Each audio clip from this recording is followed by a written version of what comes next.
केशवानंद भारती एक ऐसा नाम जो खुद का केस तो हार गए, लेकिन संविधानवाद को एक नया जन्म दे दिया। केशवानंद भारती अमर हो गए। जी हाँ, मैं चर्चा कर रहा हूं एक ऐसे पेटिशनर का, एक ये ऐसे याचिकाकर्ता का जिन्होंने सुप्रीम कोर्ट में एक पिटीशन लगाया। केरल के एक भूमि सुधार कानून को उन्होंने चैलेंज किया सुप्रीम कोर्ट में। हालांकि सुप्रीम कोर्ट में उनको हार का सामना करना पड़ा, लेकिन केशवानंद भारती का जो केस 1973 में अंतिम रूप से जिस पर सुप्रीम कोर्ट ने फैसला सुनाया, वो आगे के लिए नजीर बन गया और कोर्ट ने संविधान के मौलिक ढांचे, बेसिक स्ट्रक्चर का नींव रख दिया इस केस में। और आज तक सुप्रीम कोर्ट ने जितने भी महत्वपूर्ण फैसले दिए हैं, केशवानंद भारती के नजीर को दोहराया है। तो केशवानंद जो हार कर वही अमर हो गए। आज के इस वीडियो में मैं आपको बताने जा रहा हूं कि क्या है संविधान का मौलिक ढांचा जो Kesavananda Bharati versus state of Kerala 1973 के फेमस केस से चर्चित हुआ। 68 डेज 68 दिनों तक यह मुकदमा सुप्रीम कोर्ट में चला था और 13 जज बैठे थे इस पर सुनवाई के लिए और इस पर काफी आर्गुमेंट हुआ था। संत केशवानंद भारती के वकील थे नाना पालकीवाला और इसी जजमेंट में 7-6 से फैसला आया था। यानी जजमेंट को 7 जजों ने सपोर्ट किया था और 6 जजों ने जजमेंट के विपरीत अपनी राय दी थी। क्योंकि सुप्रीम कोर्ट का जजमेंट बहुमत का जजमेंट होता है, अतएव बेसिक स्ट्रक्चर का ढांचा जो 7 जजों के द्वारा सपोर्टेड था, सुप्रीम कोर्ट का जजमेंट माना गया। जी हां, ऐसे केशवानंद भारती का कल निधन हो गया। यानी कि 6 सितंबर को संत केशवानंद भारती का निधन हो गया। वो केरला के एक गांव के थे और कासागोड जिले में इरानीर स्थित आश्रम में थे। 79 ईयर्स के थे। केशवानंद भारती का निधन अगर आप कहें तो एक बताता है कि ये कैसे एक व्यक्ति महत्वपूर्ण हो जाता है। और आज देश का संविधान अगर बचा हुआ है, अगर आज संविधानवाद की बात होती है, जिसे कहते हैं कॉन्स्टिट्यूशनलिज्म या कॉन्स्टिट्यूशनल वैल्यूज की बात होती है, तो सारे वैल्यूज को एक तरह से सूचीबद्ध करने का जो शुरुआत हुआ, जो उसका ओरिजिन है, वो केशवानंद भारती कैसे होता है। सुप्रीम कोर्ट का इतना बड़ा जजमेंट जो बताया कि संविधान का रीढ़ क्या है, बेसिक फीचर क्या है, संविधान का मूल ढांचा क्या है, संपूर्ण बिंदुओं पर केशवानंद भारती में कही गई। और आगे जितने भी जजमेंट हुए वो केशवानंद भारती से प्रेरित रहे।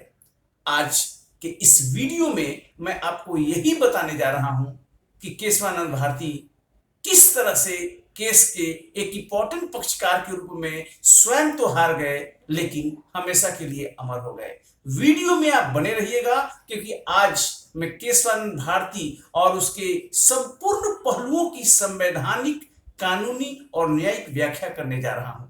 और यह व्याख्या हर नागरिक के लिए जरूरी है जानना।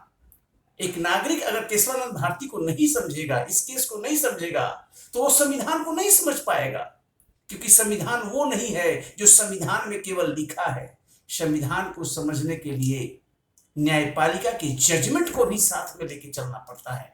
संविधान पर न्यायपालिका का क्या वर्डिक्ट है, क्या रूलिंग है, केशवानंद भारती ने संविधान को कैसे एक नई दिशा दी, संपूर्ण पहलुओं की जानकारी आपको मैं दे रहा हूं एक प्रेजेंटेशन के माध्यम से। अंत तक इस वीडियो में बने रहिएगा।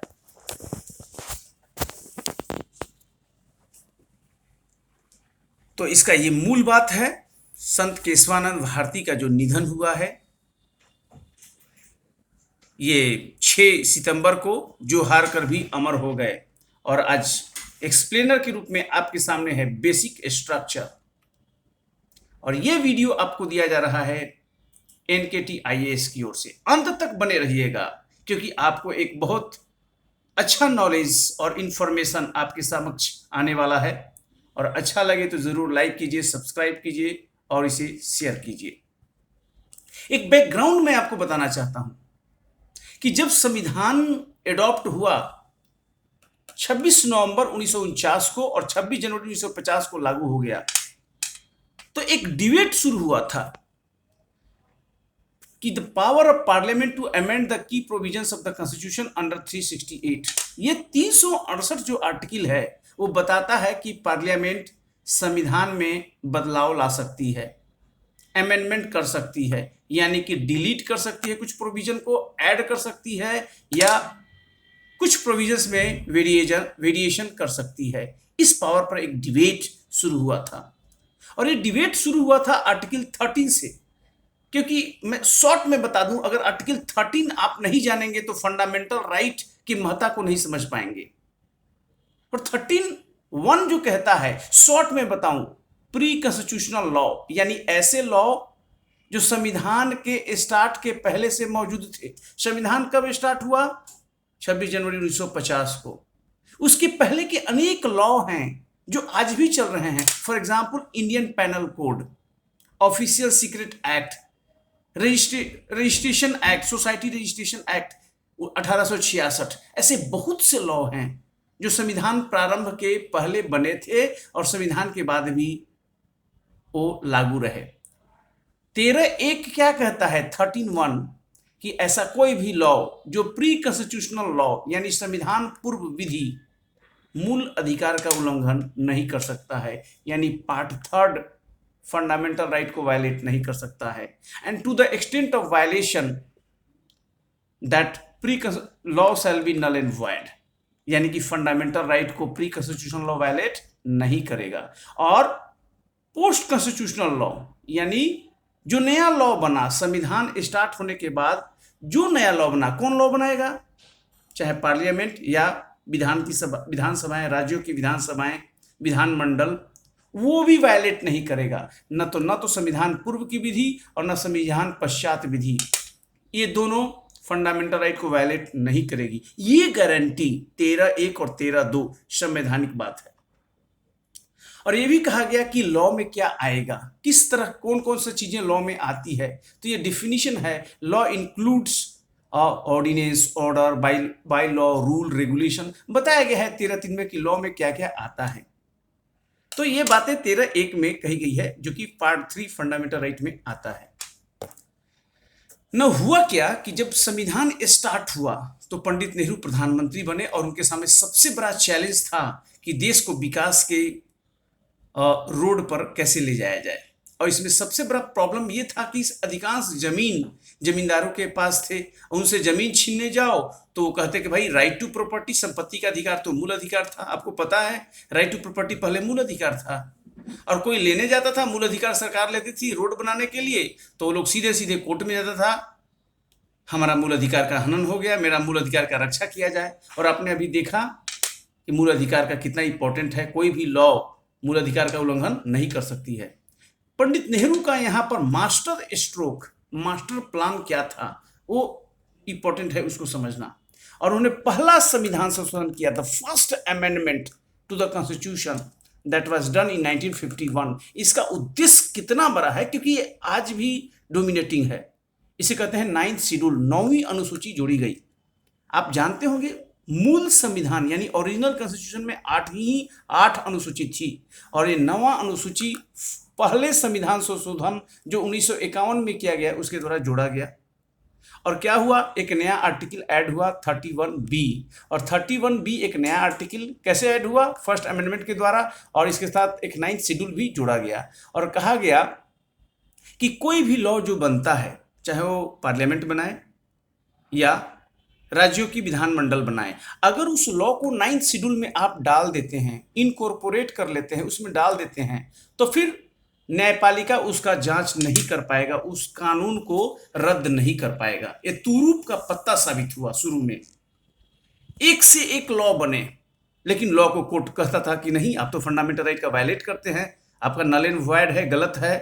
अब ऐसे लॉ को ओपन हो गया, 9th शेड्यूल में डाल दो और जुडिशरी का आंख बंद कर दो, जुडिशरी का मुंह बंद कर दो, क्योंकि जुडिशरी वैसे लॉ जो 9th शेड्यूल में डाले गए उसको जुडिशियल रिव्यू नहीं कर सकती थी।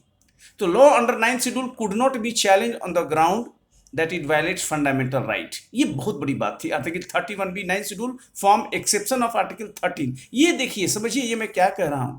ये जो आर्टिकल 31B है और जो 9th शेड्यूल जो फर्स्ट अमेंडमेंट के द्वारा डाला गया, वो एक तरह से अपवाद हो गया 13। और 13 किसकी रक्षा करता है? फंडामेंटल राइट की। यानी कि अगर कोई लॉ फंडामेंटल राइट को वायलेट करता है, हनन करता है, लेकिन वह लॉ 9th शेड्यूल में डाल दिया गया, तो आप कुछ नहीं कर सकते, क्योंकि जुडिशरी का मुंह बंद कर दिया गया फर्स्ट अमेंडमेंट के द्वारा।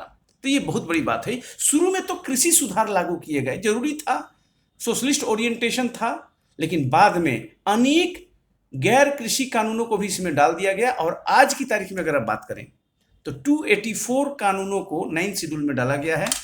और ये कैसे डाला जाता है? संविधान में संशोधन करके। एग्जाम्पल दूंगा मैं, तमिलनाडु का रिजर्वेशन लॉ।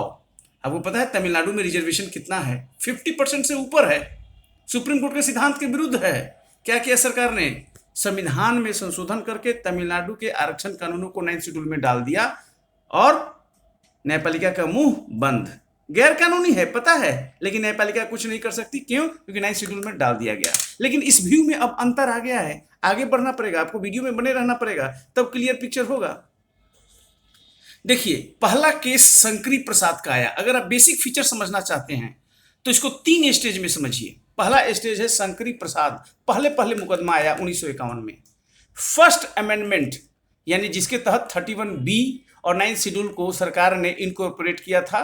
कोई भी कानून 9वीं अनुसूची में डालो तो न्यायपालिका कुछ नहीं करेगी। इसी कानून को चैलेंज किया गया और सुप्रीम कोर्ट ने क्या कहा? एब्सोल्यूट पावर है पार्लियामेंट का संविधान में बदलाव का, क्लियर कट पावर है, और यह पावर फंडामेंटल राइट में बदलाव भी कर सकता है इस पावर के तहत। तो एक इंपॉर्टेंट बात थी, सुप्रीम कोर्ट के द्वारा ये कही गई। और कोर्ट ने कहा कि 368 के तहत जो लॉ बनता है वो ऑर्डिनरी लॉ नहीं है, वो संविधान संशोधन लॉ है, और यह लॉ 13(3) से आच्छादित नहीं है। यानी शंकरी प्रसाद केस में सरकार को ग्रीन सिग्नल दिया गया, कोई प्रॉब्लम नहीं है। अगर कोई लॉ 9th शेड्यूल में डाला जाता है और उस लॉ से फंडामेंटल राइट को वायलेट होता है, हनन होता है, तो होने दीजिए, न्यायपालिका कुछ नहीं करेगी। ये बात आई। सज्जन सिंह केस 1965, इसमें भी सुप्रीम कोर्ट ने एक तरह से शंकरी प्रसाद केस में हुए डिसीजन को दोहरा दिया। 65 तक के ये मामला है। लेकिन Golaknath case versus state of Punjab 1967, यहां से मामला बिल्कुल पलट गया। पहले की बातों से यू टर्न ले लिया सुप्रीम कोर्ट ने। क्या कहा? यहां पर चैलेंज क्या किया गया था? 17th कॉन्स्टिट्यूशन अमेंडमेंट 64, इसी कानून को चैलेंज किया गया था।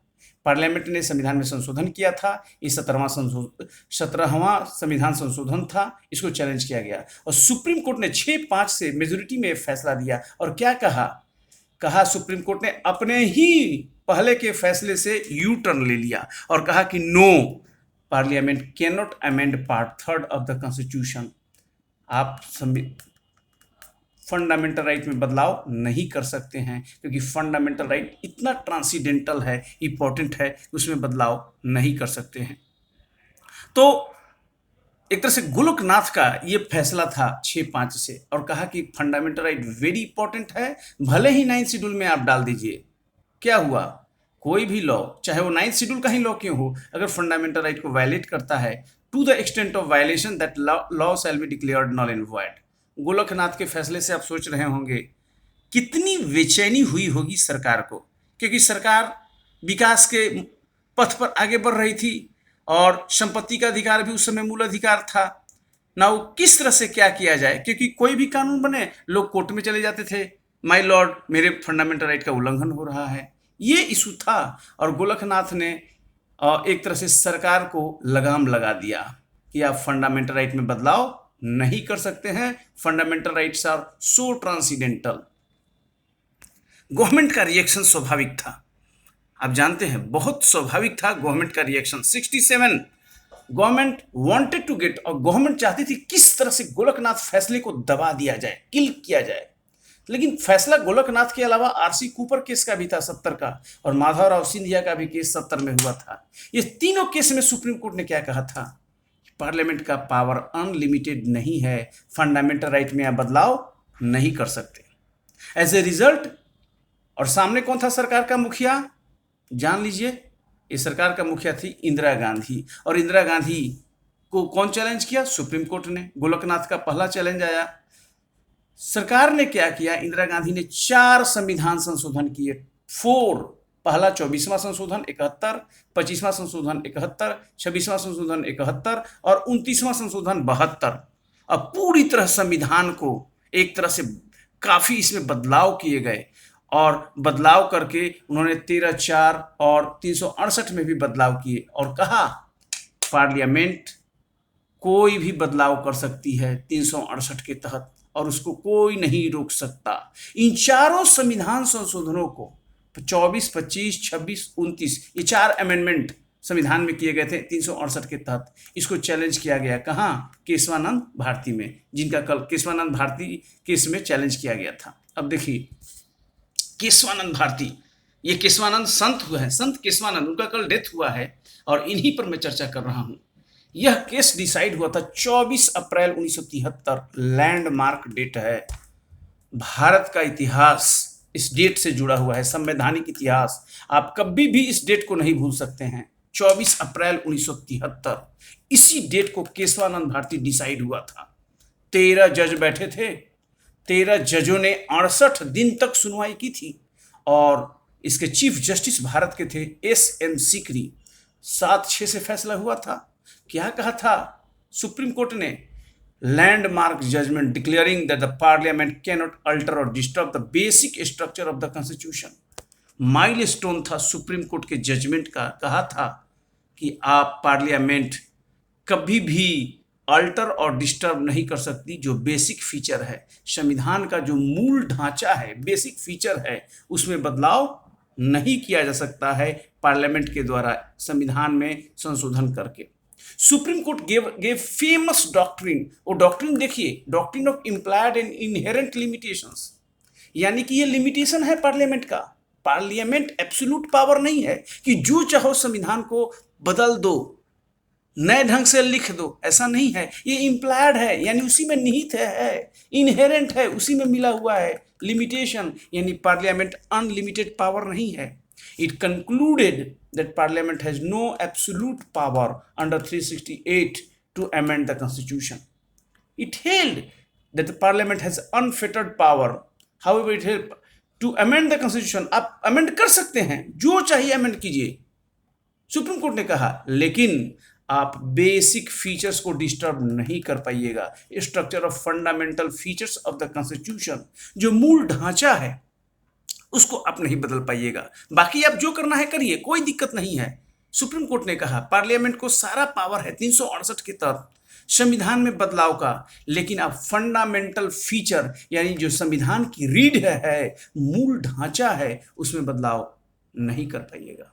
That means fundamental rights can be amended under 368। Fundamental right में बदलाव कीजिए, कोई दिक्कत नहीं है। ग्रीन सिग्नल था, यानी गोलकनाथ केस के फैसले को पलट दिया गया यहाँ पर। गोलकनाथ में क्या कहा था? फंडामेंटल राइट में बदलाव नहीं किया जा सकता है। सुप्रीम कोर्ट ने केशवानंद भारती में कहा कि yes you can change the fundamental right under 368, but मूल ढांचा में बदलाव नहीं कर पाइएगा। और इस प्रकार मूल ढांचे का कॉन्सेप्ट आया, ये जान लीजिए। आगे का जजमेंट में मूल ढांचे का इस प्रकार का कंसेप्ट आ गया। अब यहाँ पर आगे भी जो जजमेंट हुए इसी से प्रभावित थे। इंदिरा गांधी वर्सेस राजनारायण 1975, इसमें केशवानंद भारती के आधार पर इसमें फैसला हुआ। Minerva Mills versus union of India 1980, Waman Rao versus union of India 1981, IR Coelho versus state of Tamil Nadu 2007। और इसके बारे में आपको बता दूं, ये 2007 का मुकदमा है IR Coelho versus state of Tamil Nadu. यहाँ सुप्रीम कोर्ट ने कहा कि केशवानंद भारती का जो कट ऑफ डेट है 24 अप्रैल 1973, इस डेट के बाद जितने भी कानून 9वीं अनुसूची में डाले गए हैं, they are open to challenge in the court. उन सबको कोर्ट में चैलेंज किया जा सकता है इस ग्राउंड पर कि ये कानून जो 9वीं अनुसूची में डाले गए हैं 24 अप्रैल 1973 के बाद वे मूल ढांचे का उल्लंघन करते हैं।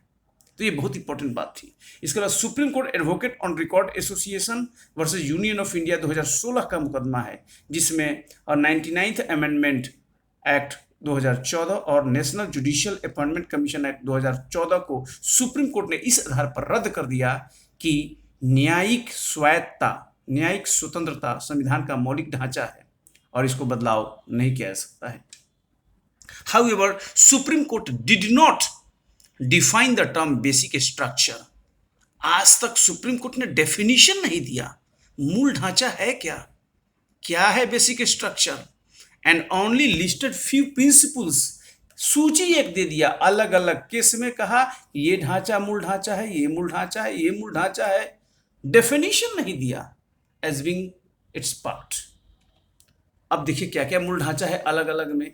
सुप्रीमेसी ऑफ द कॉन्स्टिट्यूशन, संविधान की सर्वोच्चता, ये मूल ढांचा है, पार्लियामेंट इसको नहीं बदल सकती है। रूल ऑफ लॉ, कानून का शासन। इंडिपेंडेंस ऑफ द जुडिशियरी, न्यायपालिका की स्वायत्ता जो अभी मैं बताया। Doctrine of separation of powers, यानी कि शक्तियों के पृथककरण का सिद्धांत। Sovereign democratic Republic, sovereign democratic और रिपब्लिक। संप्रभु लोकतांत्रिक गणराज्य, the parliamentary system of government जो हमारे देश में है, मौलिक ढांचा का हिस्सा है। कोई चाहे कि राष्ट्रपति प्रणाली शासन बना दे, not possible. The principle of free and fair elections, ये जो चुनाव है फ्री और फेयर, मौलिक ढांचा। वेलफेयर स्टेट, ये प्रियम्बल में भी है, मौलिक ढांचा है। इसके अलावा अन्य बहुत से प्रिंसिपल्स को सुप्रीम कोर्ट ने अलग अलग जजमेंट में संविधान का मौलिक ढांचा माना है। और मौलिक ढांचा यानी बेसिक स्ट्रक्चर, जिसमें कि कोई चुनाव कोई नहीं किया जा सकता है, मतलब उसमें पार्लियामेंट उसमें बदलाव नहीं कर सकती है। अब आपके लिए दो क्वेश्चन, बहुत इंपॉर्टेंट क्वेश्चन मैं दे रहा हूं जो यूपीएससी में पूछा हुआ है। What do you understand by doctrine of basic structure, यानी कि डॉक्ट्रिन ऑफ बेसिक स्ट्रक्चर यानी कि मूल ढांचे के सिद्धांत से आप क्या समझते हैं। मैंने डिस्कस किया मूल ढांचे का सिद्धांत कहां से आया, केशवानंद भारती के केस से, और डिफिनेशन तो नहीं है, अलग अलग केस में बताया कि ये मूल ढांचा है। डिस्कस इट्स इवोल्यूशन, कैसे इवोल्यूशन हुआ अभी मैंने पूरा बताया आपको। And significance in the strengthening democracy, Parliament's power to amend the constitution is limited power and it cannot be enlarged into absolute power. In light of this statement, explain whether Parliament under Article 368 of the Constitution can destroy the basic structure of the Constitution by expanding its amending power. ये पूछा हुआ है 2018 के UPSC mains में पूछा हुआ है। ये parliament's power to amend the constitution is limited, मैंने बताया कि लिमिटेड पावर है ये, and it cannot be enlarge into absolute power, it absolute power नहीं है, क्लियर कट केशवानंद भारती ने कह दिया, और इसी चीज को ये कर रहा है। तो ये आज का आपको नॉलेज मिला। आज अगर संविधान जिंदा है तो क्यों जिंदा है, केशवानंद भारती के केस में कह दिया कि यह संविधान आगे भी जिंदा रहेगा। कोई इस संविधान को फाड़ कर डस्टबिन में नहीं फेंक सकता। क्यों?